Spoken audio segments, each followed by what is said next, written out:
Hey everyone! The Brawlhalla Star Wars event has returned for Wave 2, Outlaws and Scoundrels in patch 901. The rematch of the century has begun. Orion Prime and Event Horizon Artemis return for another Star Duel of Destiny. Battle Pass Classic 5 features 85 tiers of exclusive new and classic rewards unlockable by playing Brawlhalla and completing missions. All players are granted access to the weekly missions to unlock even more items. Unlock the Deluxe Pass to gain 25 tier skips and access to new exclusive items. Those who unlock the Deluxe Pass after completing a minimum of 70 tiers will be granted Mammoth Coins. For more details on how Battle Pass Classic works, check out Brawlhalla.com. This week, we're featuring a brand new Brawl of the Week called Scum and Villainy Strikeout. Pick your 5 favorite legends and shoot first in this intense 1v1 200% damage brawl under the Twin Suns. Gadgets spawn at a higher rate, and when you lose a stock, the next legend in your list spawns in ready to fight. KO your opponent 5 times to win. Starting on December 18th, we're hosting the first ever Brawlhalla skirmish. Choose your faction, Team Naughty or Team Nice, and get ready for a new brawl of epic proportions. Choose your faction based on your personal preference. There's no wrong choice. Factions compete against each other by playing online matchmaking games. When you play any game mode online, you earn influence for your faction. The faction with the most influence when the skirmish ends is the winner. Special skirmish battles take place when you get matched with a member of the opposing faction in ranked. A random influence multiplier is applied to a skirmish battle, which can be seen on the loading screen before the match. You can check the status of the ongoing skirmish, including when the skirmish ends, in the notifications tab of the player menu. Check out our patch notes for the full details on skirmishes. Patch 901 also introduces one of the first balance passes for the off-season of our esports. Here's Eric with the details. This patch contains minor adjustments for all weapons, generally increasing reward for underutilized attacks while decreasing reward or priority for certain attacks that were too centralizing for a weapon's game plan. It also contains King Zuva's first balance pass, making him legal for use in official tournaments. Axe Ground Pound's ground collision has slightly more threat coverage to prevent certain cases where the target could be dropped before the final hit.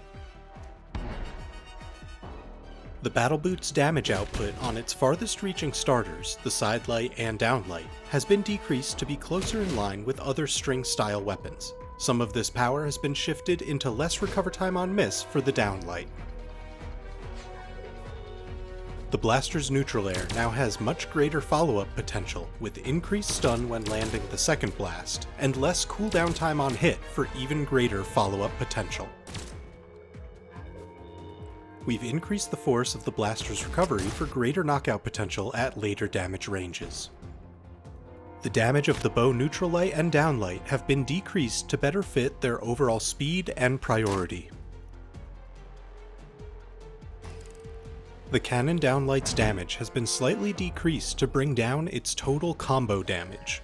We've also decreased the threat coverage of the down air for better opportunities to contest this attack. We've decreased the threat coverage and moved the hurt box forward for the gauntlet's side air to decrease its overall priority, making it easier to contest this attack. We've also increased its recover time on miss for a wider opportunity to punish this attack.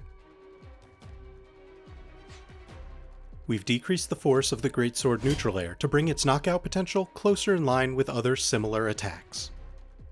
The Hammer neutral light now does slightly greater damage to better fit its relatively small threat coverage. The Katar's ground pound now has greater force to provide more appropriate reward for this committal attack.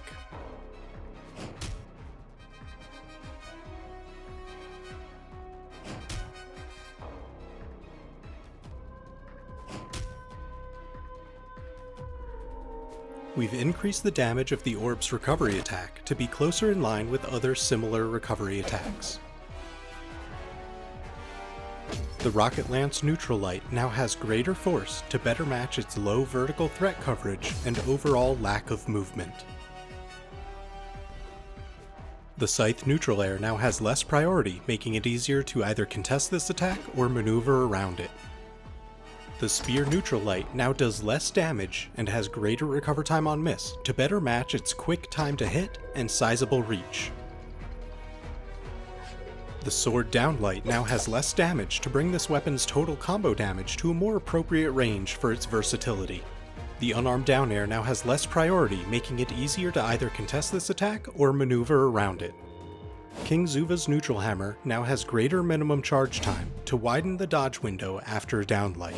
We've also increased the recover time on miss to grant a wider opportunity to punish this attack.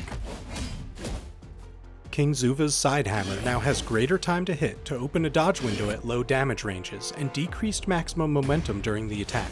We've also adjusted the setup location for more reliable use when properly releasing the charge after striking an opponent. We also made a few game improvements, like we updated the UI screen for the test feature pop-up to match our current UI refresh theme. And we made a few bug fixes, like we fixed an animation issue with Tesca and Shell's character select animations, where the legs would sometimes disconnect. The free-to-play Legend rotation for this week features King Zuva, Ragnir, Sidra, Asuri, Lord Vrax, Mirage, Fate, Vector, and Tesca. Thanks everyone for watching, and enjoy the new Brawlhalla Star Wars event. To see the complete patch notes, visit us at brawlhalla.com.